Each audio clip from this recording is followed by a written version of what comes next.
بارے میں پیغمبر اسلام حضرت محمد مصطفیٰ صلی اللہ علیہ وسلم کے،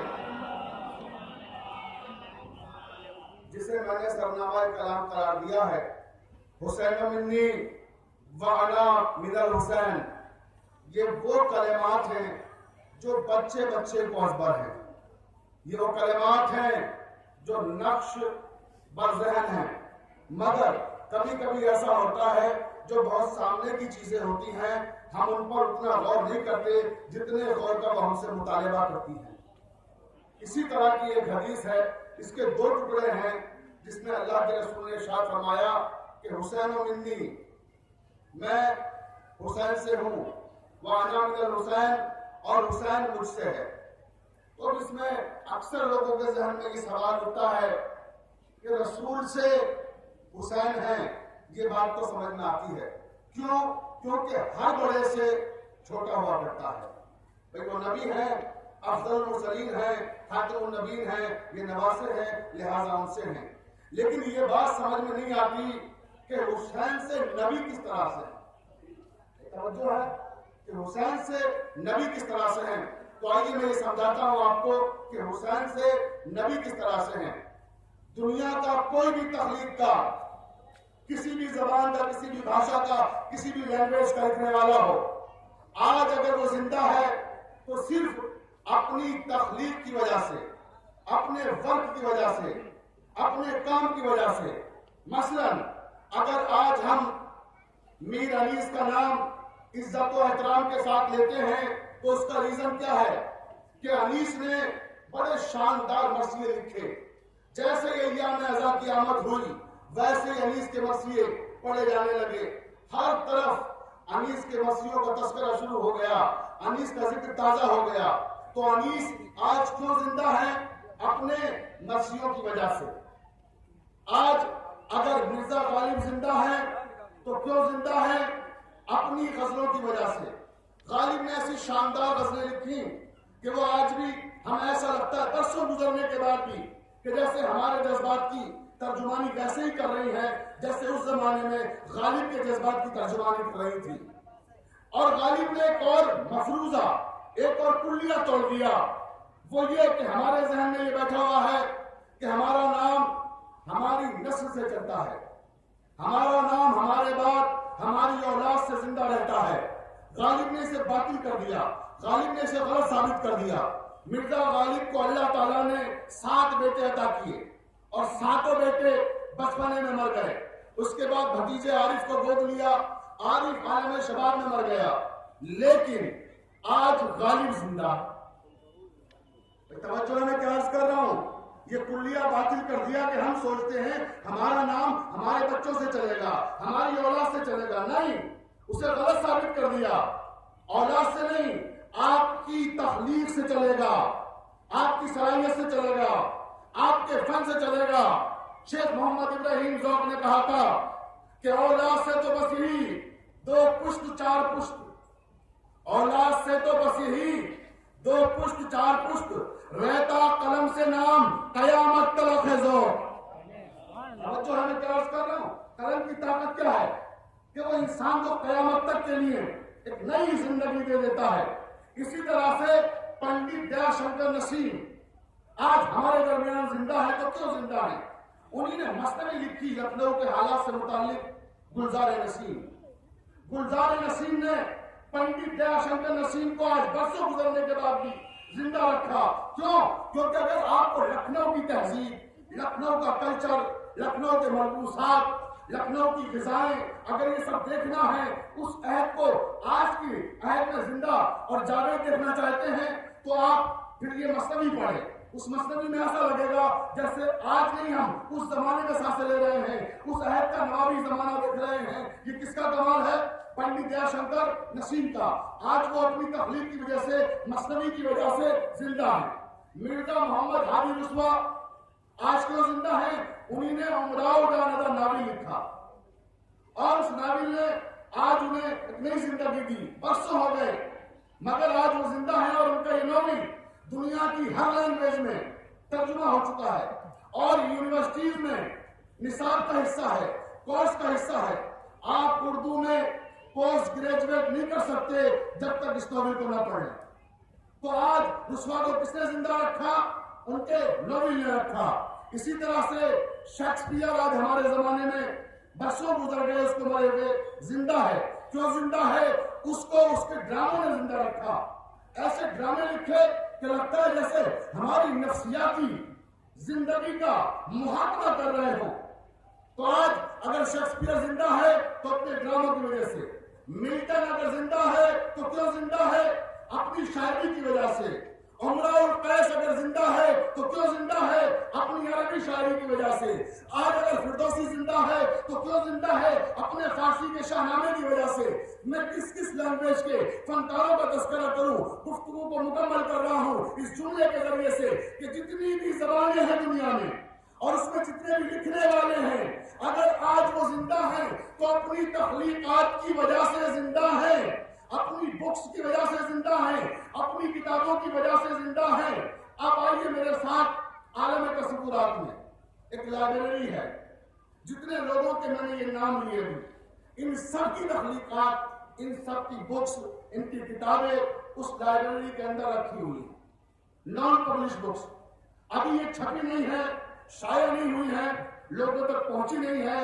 عرض یہ کر رہا ہوں کہ حسین سے رسول کس طرح سے ہیں، یہ ذہن میں رکھیے گا. اور آئیے آپ کے ذہن میں ایک لائبریری کو آباد کیجیے اور اس لائبریری میں سارے لوگوں کی کتابیں رکھی ہوئی ہیں. اچانک اس لائبریری میں آگ لگ گئی. اب جو آگ لگی تو ایک تماشائیوں کا ہجوم جمع ہو گیا. اب لوگ دیکھ رہے ہیں کہ صاحب لائبریری چل رہی ہے، اس میں شیکسپیئر کے ڈرامے بھی ہیں، انیس کے مرثیے بھی ہیں، غالب کی غزلیں بھی ہیں، پنڈت دیا شنکر نسیم کی مثنوی بھی ہے اور شاہنامہ بھی رکھا ہوا ہے فردوسی کا. یہ تمام چیزیں ہیں وہ جل رہی ہیں. لوگ افسوس کر رہے ہیں، کفے افسوس مل رہے ہیں، خالی دور کھڑے افسوس کرتے جاتے ہیں کہ بڑا سرمایہ جل رہا ہے، بڑا سرمایہ جل رہا ہے، علمی سرمایہ ختم ہو جائے گا. مگر کوئی اس آگ کو بجھانے کی ضرورت نہیں کرتا.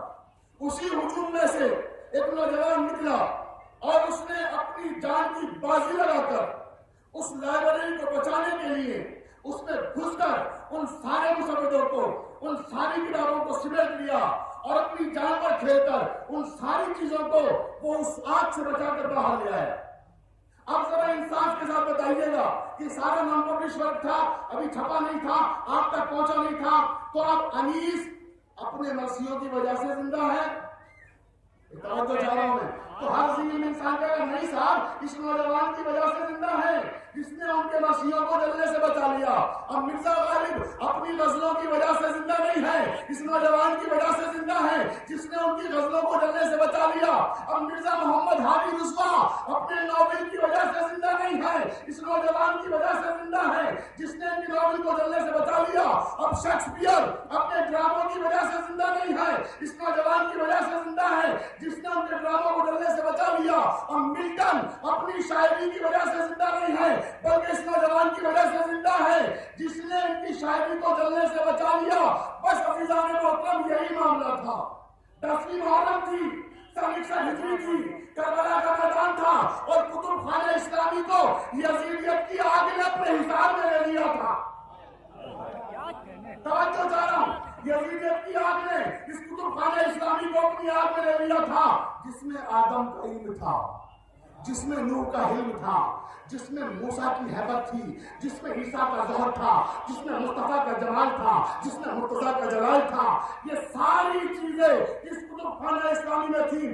1,24,000 نبیوں کی نبوتیں جس کتب خانہ اسلامی میں تھیں اسے یزیدیت کی آگ نے اپنے حصار میں لے لیا تھا. تو رسول کے نواسے، مصطفیٰ کے نواسے حسین ابن علی نے اپنی جان پر کھیل کر اپنے 72 ساتھیوں کے ساتھ اس یزیدیت کی آگ کو ہمیشہ ہمیشہ کے لیے بجھا دیا. تو عزیزان محترم، صرف محمد ہی رسول ہی ہمارے حسین سے نہیں ہے بلکہ محمد بھی، ہمارے رسول بھی، رسول برحق بھی حسین سے ہیں، آدم بھی حسین سے ہیں، موسیٰ بھی حسین سے ہیں، عیسیٰ بھی حسین سے ہیں، نوح بھی حسین سے ہیں. یہ ساری نبوتیں میرے حسین سے ہیں. حسین آپ نے رکھا بھرم رسالت کا، جہاں میں مثل نہیں آپ کی عبادت کا، ہوا ہے ایسا سر آپ کی شہادت کا، اب تک اب نہ اٹھے گا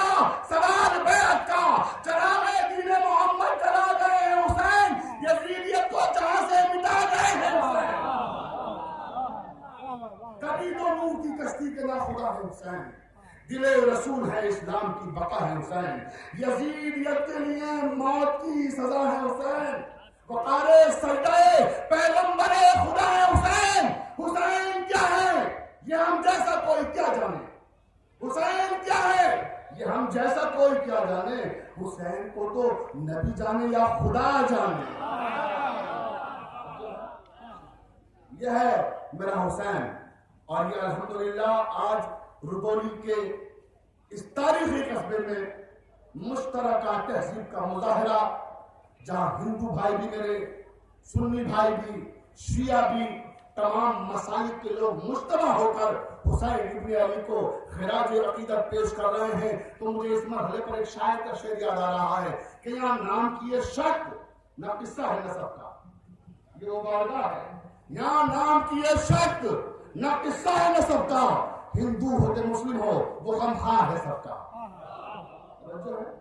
یہ وہ عزاداری ہے حسین ابن علی کی، یہ وہ اتحاد کا محور ہے جس کو میں نے آغاز کلام میں کہا تھا کہ اتحاد کے مرکز پر گفتگو کر رہا ہوں، اتحاد کے محور تک جانا ہے تو ڈاکٹر یوگیش پروین لکھنؤ کا ایک بہت بڑا ہسٹورین، بہت بڑا تاریخ داں، عجیب و غریب بات لکھتا ہے، اودھ کی ہسٹری لکھتے وہ کہتا ہے، ڈاکٹر یوگیش پروین، یہ کوئی مردہ انسان کا تذکرہ نہیں کر رہا ہوں، میں زندہ ہے، ابھی لکھنؤ میں ہے، جس کا جی چاہے میری بات کی تصدیق کرنا چاہے جا کے مل سکتا ہے، میں خود اس کی مدد کر دوں گا، میں خود ملوا دوں گا۔ اور ویسے تو وہ اتنے مشہور ہیں، روزانہ دینک جاگرن میں آئے دن ان کے کالم چھپتے ہیں، امر اجالا میں آئے دن کالم چھپتے رہتے ہیں، آپ براہ راست بھی رابطہ کر سکتے ہیں۔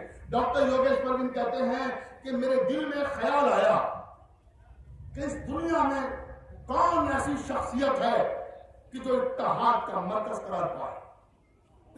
توجہ، اتحاد کا مرکز کون سی شخصیت ہوتی ہے اور کون سی شخصیت ہو سکتی ہے؟ تو کہتے ہیں جب میں اس خیال سے باہر نکلا تو میں نے پہلے عبادت گاہوں کا جائزہ لینا شروع کیا کہ کس مذہب کی، کس مسلک کی عبادت گاہیں ایسی ہیں جو اتحاد کا مرکز بنی ہوئی ہے۔ وہ کہتے ہیں کہ میں نے اپنے سفر کا آغاز مندر سے کیا، کیونکہ خود ہندو ہے وہ، تو کہتے ہیں کہ میں مندر میں گیا اور میں نے سوچا کہ دیکھوں یہاں اتحاد کا مرکز کوئی شخصیت ہے یا نہیں۔ تو جب میں مندر میں پہنچا تو میں نے دیکھا کہ وہاں چند ہندو ہیں جو ایشور کی پوجا کر رہے ہیں، مگر مندر میں کوئی مسلمان پوجا کرتا ہوا نظر نہیں آیا۔ کہتے ہیں کہ پھر یہ اتحاد کا مرکز کہاں رہا، یونٹی کا پلیٹ فارم کہاں رہا، یہاں تو خالی ایک قوم کے لوگ بیٹھے ہوئے ہیں۔ پھر آگے بڑھے، وہ کہتے ہیں کہ میں مسجد میں گیا، مسجد میں جا کے میں نے عجیب منظر دیکھا کہ وہاں مسلمان ہیں اور مسجدیں بھی عجیب و غریب طرح کے معاملات میں مسلسل لوگ کہتے ہیں کہ جب میں نے مختلف مسجدوں کا جائزہ لیا ہے اس کے بعد وہ تحقیق کرنے والی بات کہہ رہے ہیں کہ مسجدوں کو بھی عجیب طرح کے معاملات میں الجھا ہوا پایا، اور وہ یہ کہ یہی نہیں کہ مسجد میں خالی مسلمان تھے، مسجد میں جب میں پہنچا تو میں نے دیکھا وہاں مسلمان ہیں جو اللہ کی عبادت کر رہے ہیں، اور ہندو کو کوئی سوال ہی نہیں کہ وہاں کے اللہ کی عبادت کرے، لیکن وہ کہتے ہیں کہ مسلمانوں میں خود آپس میں اتفاق نہیں ہے۔ مسجدوں پر بھی کہیں کہیں وہ کہتے ہیں میں نے خود اپنی آنکھوں سے لکھا ہوا دیکھا کہ یہاں فلاں فرقے کا آنا منع ہے، یہاں فلاں فرقہ کافی ہے۔ توجہ ہے، یہ ساری چیزیں ابھی تک یہ لعنتیں پاکستان میں تھیں، لیکن اب آہستہ آہستہ ہمارے ملک میں بھی آ رہی ہیں، اور آپ جیسے اتحاد رکھنے والے ذہنوں سے میں گزارش کروں گا کہ ان لعنتوں سے اپنے ملک کو پاک رکھیے، یہاں یہ چیزیں نہ آنے پائیں۔ میں گزارش کر رہا ہوں تمام بھائیوں سے اپنے، چاہے وہ ہندو ہو چاہے مسلمان ہو، سارے لوگوں سے گزارش کر رہا ہوں۔ اس کے بعد وہ کہتے ہیں کہ اس کا مطلب یہ ہے کہ مسجدیں بھی اتحاد کا مرکز نہیں ہیں، کیونکہ وہاں تو مسلمان ہی سارے جمع نہیں ہو پا رہے، ایک فرقہ دوسرے فرقے کو کافر کہہ رہا ہے اور پابندیاں لگا رہا ہے، صاحب فلاں فرقے کے لوگ یہاں نہیں آ سکتے، فلاں فرقے کے لوگ یہاں نہیں آ سکتے۔ آپ کی بستی پر تو میں سلام بھیجتا ہوں کہ یہ ان کا گہوارہ ہے، اتحاد کا مرکز ہے، لیکن جائیے دوسری تعصب پسند بستیوں میں کیسے کیسے لوگ ہیں جہاں یہ واقعی ایسا لکھا ہوا ہوتا ہے۔ میں خود بھی اس کا گواہ ہوں، میں پاکستان بھی گیا ہوں تقریریں کرنے، میں نے وہاں بھی یہ سب چیزیں دیکھی، دیواروں پہ لکھی ہوئی، مسجدوں پہ لکھی ہوئی، ایک فرقہ دوسرے فرقوں کو کافر کہہ رہا ہے اور مسجدوں میں پابندیاں لگا رکھی ہیں۔ تو یوگیش پروین کہتے ہیں کہ مسجدیں بھی اتحاد کا مرکز نہیں ہو سکتی۔ اس کے بعد کہتے ہیں میں پھر چرچ میں گیا، جب میں چرچ میں گیا تو میں نے وہاں جا کر دیکھا کہ وہاں بھی کچھ کرسچنس ہیں جو اپنے انداز میں عبادت کر رہے ہیں اور خراج پیش کر رہے ہیں، مگر وہاں ہندو نظر نہیں آئے، چرچ میں مسلمان نظر نہیں آئے، تو اس کا مطلب یہ بھی اتحاد کا مرکز نہیں ہو سکتا۔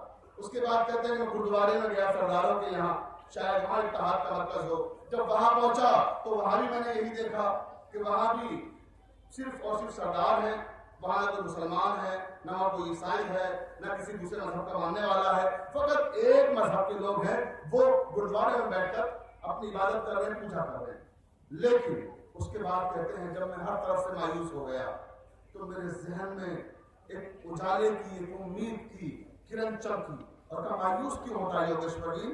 نکل، لکھنؤ کا رہنے والا ہے اور اتحاد کا مرکز نہیں تلاش کر سکا، جا عذاب خانہ شبیر میں جا،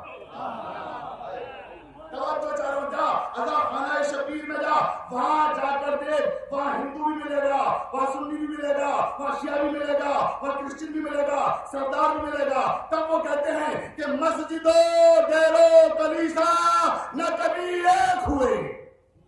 عذاب خانہ حسین ابن علی سے خطاب کرتے ہوئے یوگیش پروین کہتے ہیں کہ مسجد و دیر و کلیسا نہ کبھی ایک ہوئے، تیرے دربار میں پہنچے تو سبھی ایک ہوئے۔ کیا میرا حق نہیں بنتا کہ آپ حسینیت کا نعرہ لگائیں؟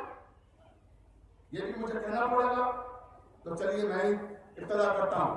آخری آدمی تک جہاں جہاں تک میری آواز جا رہی ہے سب مل کے بولیں گے نعرہ تکبیر، اللہ اکبر، ایسے نہیں، پورے جگر کی طاقت صرف کر کے بولو نعرہ تکبیر، اللہ اکبر، نعرہ رسالت، یا رسول اللہ، نعرہ رسالت، یا رسول اللہ، نعرہ حیدری، نعرہ حیدری، حسینیت زندہ باد، حسینیت زندہ باد، یزیدیت مردہ باد، یزیدیت مردہ باد۔ اور میرے دیش کا نعرہ سب پورے ذکر کی طاقت لگا کے بولیں گے ہندوستان زندہ باد، ہندوستان زندہ باد، ہندوستان زندہ باد۔ سلامت رہیں، مولا ان آوازوں پر رحمت نازل فرمائے اور یہ ہاتھ ہمیشہ محفوظ رہے تمام دنیا کی آفتوں سے جو بلند ہو رہے تھے، کبھی حسین کی محبت میں، کبھی رسول کی محبت میں، کبھی اللہ کی محبت میں، اور کبھی اپنے ملک کی محبت سے سرشار ہو کر نعرے لگا رہے تھے۔ اب آئیے، میں عرض کر رہا تھا کہ یہ وہ دروازہ ہے کہ جہاں ہر مذہب کا ماننے والا آپ کو ملے گا، اور یہ کوئی خطابت نہیں کر رہا ہوں، میں پروف دوں گا، میں ثبوت دوں گا۔ آپ نے راہب کا واقعہ سنا؟ یہ مسلمان نہیں ہے، اللہ کے نبی کے پاس مسجد میں آیا تھا بیٹے مانگنے کے لیے، اور جب اس نے کہا کہ سرکار میری قسمت میں اولاد ہے یا نہیں ہے، تو اللہ کے نبی نے کیا کیا کہ آسمان کی طرف دیکھا اور دیکھنے کے بعد کہا کہ تیری قسمت میں اولاد نہیں ہے۔ وہ کہنے لگا سرکار میری قسمت میں اولاد نہیں ہے۔ پھر اللہ کے رسول نے آسمان کی طرف دیکھا جیسے کوئی اوراق الٹتا ہے، اور اس کے بعد کہا تیری قسمت میں اولاد نہیں ہے۔ 3 بار اس عمل کو دہرایا کہ تیری قسمت میں اولاد نہیں ہے۔ اب اس کی آنکھوں میں آنسو آ گئے کہ رسول ہے عالم الغیب، اگر رسالت مآب نے کہہ دیا کہ اولاد نہیں ہے تو پھر نہیں ہے۔ توجہ ہے۔ اب اس کے بعد راوی کہتا ہے کہ اس کی آنکھوں میں آنسو تھے، مسجد کے صحن میں حسین کھیل رہے تھے، حسین کا بچپنا ہے، دوڑتے ہوئے آئے کہ نانا آپ نے اس کو کیا کہہ دیا؟ آپ کی بس میں روتا ہوا آتا ہے آدمی، ہنستا ہوا جاتا ہے، یہ ہنستا ہوا آیا اور روتا ہوا جا رہا ہے، آپ نے اسے ایسا کیا کہہ دیا؟ کہ میرے لال، میرے بیٹے، اس نے پوچھا کہ اس کی قسمت میں اولاد ہے یا نہیں ہے، میں نے اسے بتا دیا۔ خیال رہے وہ رسول سے یہ نہیں کہتا کہ سرکار مجھے اولاد عطا کر دیجیے، بلکہ وہ کہتا ہے کہ میری قسمت میں اولاد ہے یا نہیں، صرف انفارمیشن چاہ رہا ہے، معلومات چاہ رہا ہے۔ تو رسول نے بتا دیا کہ نہیں ہے۔ اب حسین نے کہا کہ نانا اسی انداز میں جیسے نانا نے آسمان کی طرف دیکھا تھا، اب حسین نے آسمان کی طرف دیکھا، اور راوی کہتا ہے کہ جیسے کوئی اوراق الٹتا ہے کسی کتاب کے، ویسے اوراق الٹے، اور اس کے بعد جیسے کوئی لکھے ہوئے کو مٹاتا ہے، انگلی کے اشارے سے کچھ مٹایا، اور پھر جیسے کوئی نئی عبارت لکھتا ہے ویسے کوئی نئی عبارت لکھی، اور لکھنے کے بعد کہا نانا میں نے اسے ایک بیٹا عطا کیا۔ توجہ چاہو، نانا میں نے اسے ایک بیٹا عطا کیا۔ اب لوگ کہتے ہیں نانا نواسے میں تکرار ہو رہی ہے، نانا نے انکار کر دیا، نواسے نے دے دیا۔ جی نہیں، نانا نواسے میں تکرار نہیں ہے، نانا نواسے میں تضاد نہیں ہے۔ نانا سے پوچھا تھا کہ قسمت میں ہے یا نہیں، تو نانا نے اپنے علم کا اظہار کر دیا اور بتا دیا کہ نہیں ہے۔ کیسے؟ جو آسمان پر اللہ نے لوح محفوظ پہ ساری دنیا میں قیامت تک جو بھی رونما ہونے والا وہ سب لکھ دیا ہے. قرآن نے کہا ہے یمحو اللہ ما یشاء ویثبت وعندہ ام الکتاب کہ جو کچھ بھی قیامت تک رونما ہوگا ہم نے سب لوح محفوظ پہ لکھ دیا ہے. تو نانا نے لکھا ہوا بتایا. نواسے نے کیا کیا؟ نواسے نے آیت کے دوسرے فقرے پر عمل کیا. اللہ نے کیا کہا دوسرے فقرے میں کہ ہم محتاج نہیں ہیں, ہم نے سب کچھ لکھ تو دیا ہے مگر ہم جسے چاہتے ہیں اپنی مشیت سے بدل دیتے ہیں. ہم جسے چاہتے ہیں اپنی مشیت سے بدل دیتے ہیں. تو حسین نے مشیت کا استعمال کیا اور کہا نانا میں نے اسے ایک بیٹا دیا, نانا میں نے اسے 2 بیٹے دیے, نانا میں نے اسے 3 بیٹے دیے, اسی طرح نانا میں نے اسے 7 بیٹے عطا کیے. اور اس کے بعد فرمایا نینو مشیت اللہ, ہم اللہ کی مشیت ہیں. نانا نے علم کا اظہار کیا ہے, نواسے نے اقتدار کا اظہار کیا ہے. توجہ ہے کہ نواسے نے اپنی طاقت دکھائی. اب عزیزان محترم آپ نے دیکھا کہ اس کا تعلق کوئی اسلام سے نہیں تھا مگر اسے 7 بیٹے عطا کیے. اور آج آپ سیریا جائیے, ملک شام میں جائیے, وہاں باقاعدہ دیر الہی موجود ہے. اس کا گھر آج بھی موجود ہے, لوگوں کی زیارت گاہ کا مرکز بنا ہوا ہے, لوگ وہاں جاتے ہیں, اس کی زیارت کرتے ہیں, اسے دیکھتے ہیں. اب عزیزان محترم خالی معاملہ یہاں تک نہیں ہے کہ ہمیں سیریا جانا پڑے. میں آپ کو بہت قریب لے آتا ہوں, چلیے لکھنؤ چلتے ہیں. پوری توجہ آخری آدمی تک, جہاں جہاں تک میری آواز جا رہی ہے, آئیے میرے ساتھ لکھنؤ چلیے. اور لکھنؤ میں ایک بہت نامور شخصیت جس سے میں سمجھتا ہوں کہ جتنے بھی پڑھے لکھے نوجوان ہیں اور جو بزرگ ہیں وہ سب اچھی طرح واقف ہوں گے, doctor Dinesh Sharma. Doctor Dinesh Sharma B J P کے اس وقت لکھنؤ کے ممتاز رہنماؤں میں ہیں, سینئر لیڈرز میں شمار ہوتا ہے آپ کا, اور لکھنؤ شہر کے موجودہ میئر ہیں. کوئی گمنام آدمی تو نہیں ہے. میں زندہ لوگوں کی باتیں کرتا ہوں, مرے ہوئے لوگوں کی نہیں کہ بعد میں تصدیق بھی نہ کر سکو جا کے. توجہ ہے اس لیے کہ حسینیت نام ہی زندگی کا ہے. پوری توجہ چالو دیکھیں. ڈاکٹر دنیش شرما شہر لکھنؤ کے میئر, انہی نے ابھی 3 سال پہلے ایک جگہ میرے ساتھ تقریر کر رہے تھے جلسے میں, ایک واقعہ سنایا اپنی زندگی سے متعلق. میں حیرت زدہ رہ گیا وہ واقعہ سننے کے بعد. اور اس کے بعد میں نے بھی اسی سلام پر بھی 4 محرم کی جو مجلس پڑھی تھی, میں نے اس میں بھی وہ واقعہ پڑھا تھا اور ذکر کیا تھا. اس لیے میں چاہتا ہوں اس طرح کے واقعات زیادہ سے زیادہ لوگوں تک پہنچے. جیسے راہب کا واقعہ آج لوگوں کی زبان پر ہے, آنے والے کل میں ڈاکٹر دنیش شرما کا واقعہ بھی لوگوں کی زبان پر ہونا چاہیے. پوری توجہ چالو دیکھیں. ڈاکٹر دنیش شرما کہتے ہیں کہ ان کی والدہ کے, ان کی ماتا جی کے جو بچے پیدا ہوتے تھے وہ بچپنے میں مر جایا کرتے تھے, اور بچے جیوت نہیں رہتے تھے زیادہ دن تک. کوئی 1 سال, کوئی 2 سال, کوئی 3 سال, بس اس کے بعد مر گئے. کسی محلے کی پڑوسن نے ان کی ماتا جی سے کہا, راوی کون ہے؟ ڈاکٹر دنیش شرما, جس کا جی چاہے اس سے تقریر کے بعد موبائل نمبر لے لے اور انہیں فون کر کے کنفرم کر لے. یا لکھنؤ جاتے رہتے ہیں آپ لوگ, کوئی زیادہ دور نہیں ہے, جا کے ملاقات کر کے کنفرم کر لیں کہ رودولی میں مرزا شفیق حسین نے یہ واقعہ سنایا ہے کہ یہ سچا ہے ڈاکٹر صاحب, کیا یہ حقیقت ہے؟ جس کا جی چاہے تصدیق کر لے. پوری توجہ چاہا. کہا کہ پڑوسن نے کہا کہ بی بی آپ کے بچے پیدا ہوتے ہیں, مر جاتے ہیں, زندہ نہیں رہتے, جیوت نہیں رہتے, تم ایک کام کرو, یوم عاشورہ 10 محرم کو تم تال پٹورے کی کربلا چلے جاؤ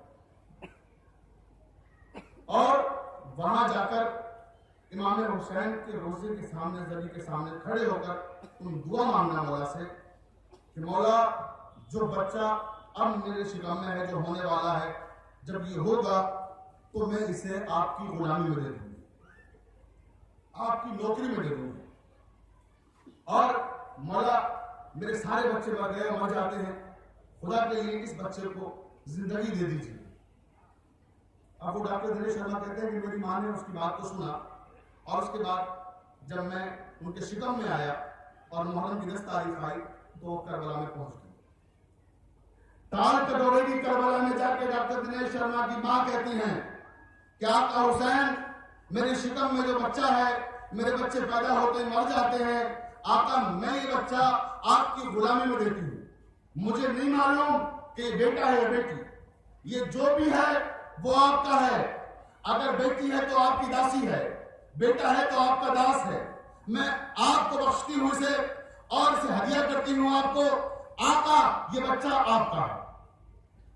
اگر مر گیا تو میں کہوں گی کہ آقا حسین کا غلام تھا، مر گیا۔ توجہ ہے، آقا آپ کی بدنامی ہوگی پھر کہ آقا کا تھا مر گیا۔ توجہ چاہ رہا ہوں میں کیا عرض کر رہا ہوں، دیکھ لیں کہ اگر مر گیا تو کہوں گی لوگوں سے آقا حسین کا تھا، پھر بھی نہیں بچا، پھر بھی مر گیا۔ اور اگر زندہ رہا تو لوگوں سے فخر سے کہوں گی کہ میرے حسین نے دیا ہے، میرے حسین کا ہے۔ توجہ چاہ رہا ہوں۔ اس کے بعد ڈاکٹر دنیش شرما کہتے ہیں کہ ان کی ولادت کا وقت قریب آ گیا اور وہ اس دنیا میں وارد ہو گئے، پیدا ہو گئے۔ جب وہ پیدا ہوئے ان کی ماں نے جیسے اس حالت میں آئی کہ چل سکے اور جا سکے کہیں، فوراً بچے کو لیا اور ٹال کٹورے کی کربلا میں آ گئی۔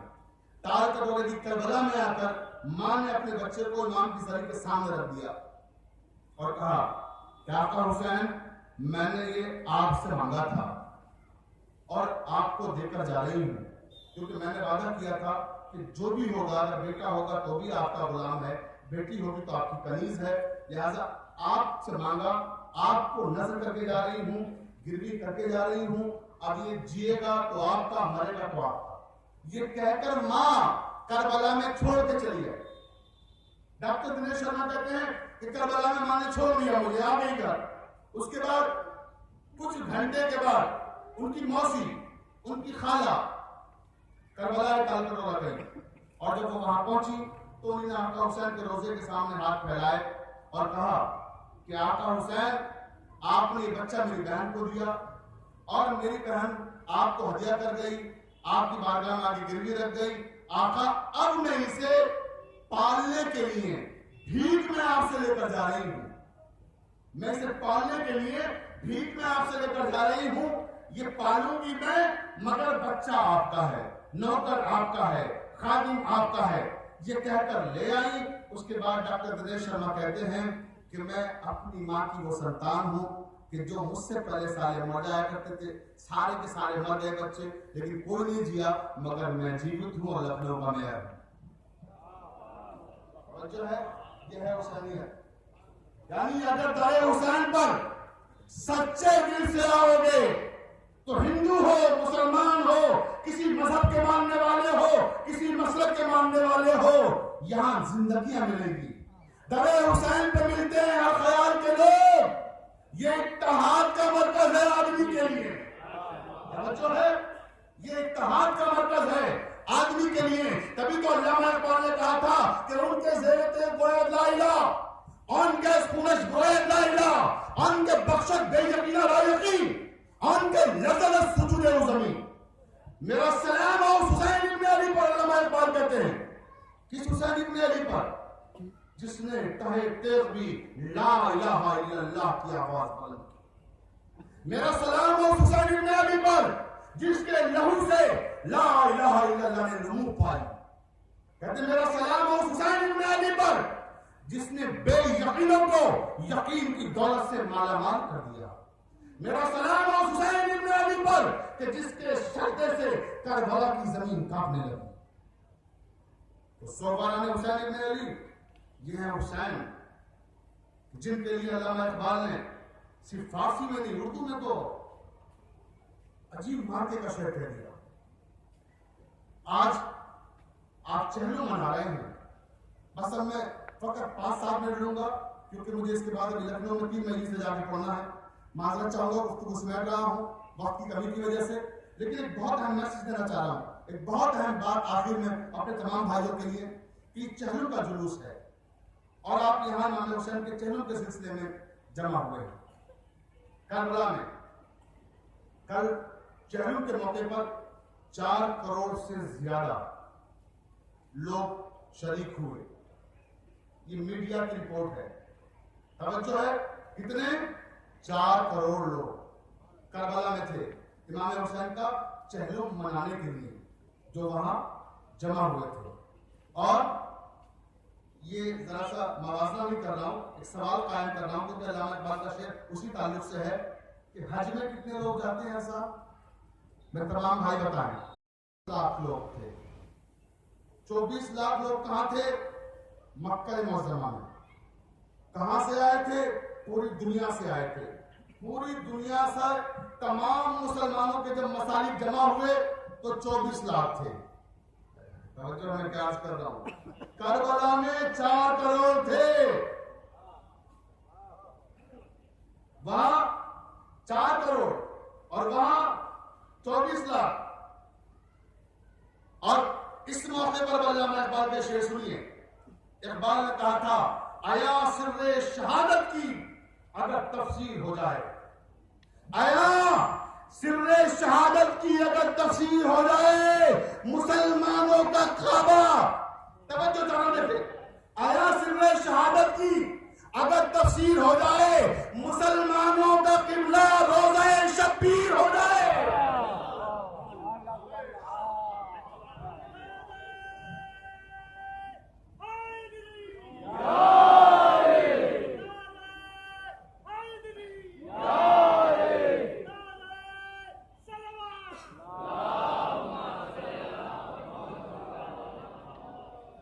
لہو میں تر ہیں مگر مسکرائے جاتے ہیں. کعبہ اور کربلا لہو میں تر ہیں مگر مسکرائے جاتے ہیں. شہید ہو کے بھی سجدے میں پائے جاتے ہیں. لہو میں تر ہیں مگر مسکرائے جاتے ہیں. شہید ہو کے بھی سجدے میں پائے جاتے ہیں. یہ عرض کربلا ہے وہ خانہ کعبہ. یہ عرض کربلا ہے وہ خانہ کعبہ. وہاں غلاف یہاں سر چڑھائے جاتے ہیں.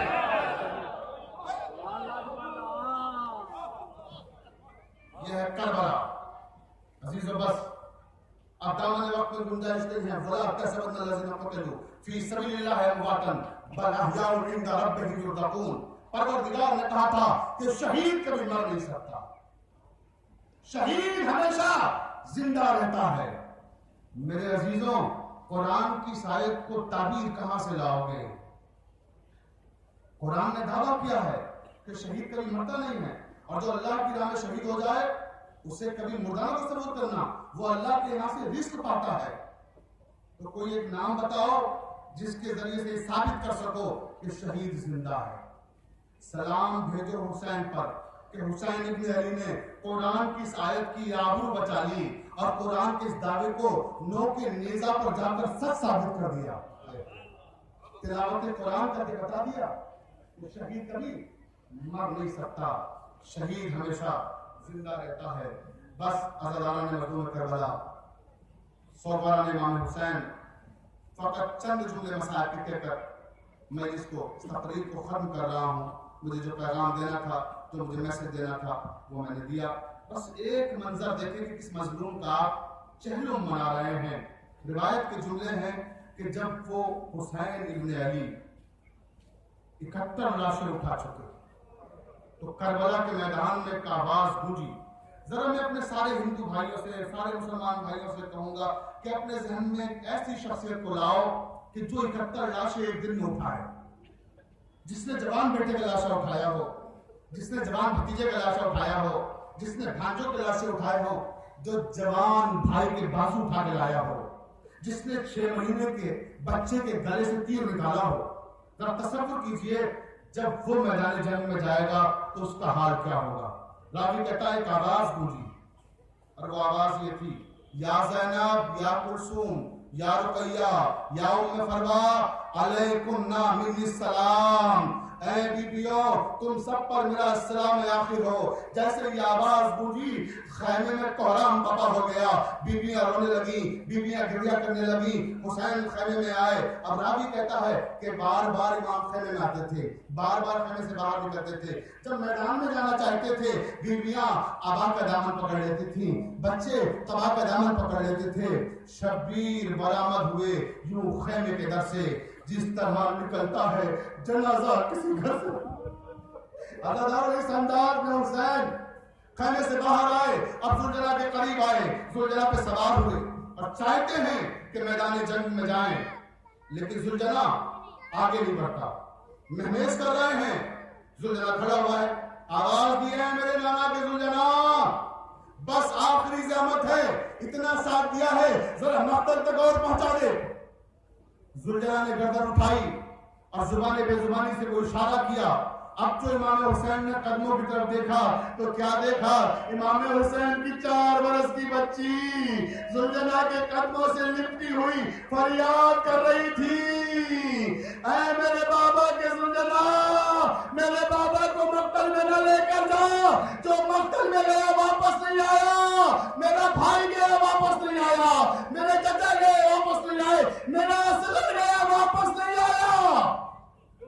حسین زلجنا سے نیچے آئے اور سکینہ کو گلے سے لگایا کہ بیٹا جانے دو، بہت دیر ہو رہی ہے، میری لال، میری لگتے جگر، اب مقتل میں جانے دو. کہ بابا جائیے، بس ایک سوال کروں گی، اس کا جواب دے دیجیے، اس کے بعد چلے جائیں گے. آپ کو معلوم ہے بابا، میں آپ کے سینے پر سونے کی عادی ہوں، نیند آئے گی جب آپ کی بو پاؤں گی بابا، میں رات کو مقتل میں چلی آؤں گی بابا. بابا مجھ سے اتنا وعدہ کر لیجئے کہ جب میں مقتل میں آؤں گی تو میری آواز پہ آپ لبیک کہیں گے. سکینہ ہاں ہم وعدہ کرتے ہیں، جب آپ آئیں گی تو ہم آپ کی آواز پر لبیک کہیں گے. اس کے بعد کا بابا آخری بار جانے سے پہلے سینے پہ سلا دیجئے. حضرات تصور کیجئے، زمین کربلا پہ حسین لیٹ گئے اور کہا سکینہ، زلجنا تیار ہے میدان میں جانے کے لیے. سکینہ کو سینے پہ لٹایا، بابا کے سینے پر بچی سارا دن ہو گیا تھا، بابا کا سینہ کہاں ملا تھا؟ بابا تو لاشوں پہ لاش ڈال رہے تھے. بابا کا سینہ ملا، بچی کو آرام ملا، راحت ملی. آنکھ لگ گئی، خواب میں کیا دیکھا کہ دادی سیدہ آئی ہے اور فریاد کر رہی ہے، سکینہ میرا حسین 3 دن کا پیاسا ہے، اے میری بچی اب زیادہ پیاسا نہ رکھ، بابا کو مقتل میں جانے کی اجازت دے دے. عزادارہ نے مظلوم کربلا سکینہ سینے سے اتر آئی، بابا جائیے اب میں نہیں روکوں گی. عزادارہ حسین مقتل میں گئے اور بس اب 2 جملے اور مجلس تمام کر رہا ہوں. جب حسین مقتل میں جا رہے تھے تو کسی بیوی کی فریاد کی آواز گونج رہی تھی. جنگل سے آئی فاطمہ زہرا کی یہ صدا، امت نے مجھ کو لوٹ لیا عفان مصیبتا، ہے کہ ظلم اور 2 عالم کا مقتدا، اس وقت کون حق کے رفاقت کرے ادا. 1900 ہے زخم تنے چاک چاک پر، زینب نکل حسین درتا ہے خاک پر. عزادارہ نے مظلوم کربلا وہ لمحہ بھی آ گیا کہ جب حسین خاک و خون میں غرقہ ہو گئے، کربلا میں سیاہ آندھیاں چلنے لگی، خیمے جلائے جانے لگے. راوی کہتا ہے جب خیمے جلائے جا رہے تھے، بچے ایک خیمے سے دوسرے خیمے میں جا رہے تھے، بیبیاں ایک خیمے سے دوسرے خیمے میں جا رہی تھی کہ اچانک شمر کا سامنا ہوا سکینہ سے. بس 2 جملے مجلس تمام ہو گئی، تقریر ختم ہو رہی ہے. شمر ہے اور سکینہ ہے. خیمے میں سکینہ ایک گوشے میں کھڑی ہو گئی. شمر نے کہا کہ تم کون ہو؟ کہ میں حسین کی بیٹی سکینہ ہوں. کہ سکینہ تمہارے کانوں میں گوشت والے بڑے اچھے ہیں، مجھے وہ گوشت والے چاہیے. جیسے یہ آگے بڑھا تو سکینہ کہتی ہے دیکھ مجھے چھونا مت، میں اپنے ہاتھوں سے یہ گوشت والے اتار کے دے دوں گی. عزاداروں نے مظلوم کربلا جملہ سن سکیں گے، مولا آپ کو برداشت کرنے کی طاقت دے اور جس کے سینے میں دل ہے وہ سنے یہ جملہ کہ ایک مرتبہ شمر ملعون 4 برس کی حسین کی بیٹی کی طرف پڑھ رہا ہے، سامان لوٹا جا رہا ہے، سب شہید ہو چکے ہیں، خیمے جلائے جا رہے ہیں. سکینہ کہتی ہے کہ شمر یہ گوشت والے میں اتارنے کی کوشش تو کر رہی ہوں مگر مجھ سے اتر نہیں رہے ہیں، اتنی چھوٹی بچی ہے کہ اپنے گوشت والے خود سے اتار نہیں پاتی. کہتی ہے شمر اصل بات یہ ہے کہ گوشت والے یہ گوشت والے میرے بابا نے اپنے ہاتھوں سے پہنائے تھے. یہ گوشت والے مجھے میرے بابا نے اپنے ہاتھوں سے پہنائے تھے، میں کوشش کر رہی ہوں مگر مجھ سے اتر نہیں رہے. راوی کہتا شمر آگے بڑھا، سکینہ کے کانوں کو نوچا، گوشت والے اتارے، بچی کے کان سے تازہ لہو بہ رہا تھا. شام آئی، بچی صحرائے کربلا میں گئی، آواز لگائی یا بتا یا بتا، اے میرے آپ نے وعدہ کیا تھا صحرائے کربلا، چاروں طرف لاشیں بکھری ہوئی ہیں، 4 برس کی بچی ہے، یا بتا کبھی کبھی ٹھوکر کھا کے گرتی ہے، کبھی اٹھتی ہے۔ بابا آپ نے وعدہ کیا تھا، یا بتا اے میرے بابا کہاں ہیں؟ مجھے آواز دیجئے۔ آواز آئی ہے کٹے ہوئے لاشے سے، الیہ الیہ یا بنیا، آ میری بچیا میرے قریب آ جا۔ سکینہ نے امام کے سینے پہ رخسار رکھے۔ بابا چادریں چھین لی گئی۔ بابا آپ نے جو گوشت والے بنائے تھے انہیں نوچ ڈالا گیا۔ بابا خیمے جلا دیے گئے۔ یہ تو اگلے برس ہم، اور یہ غم پھر ہے جو چل بسے کوئی اپنا سلام آخر۔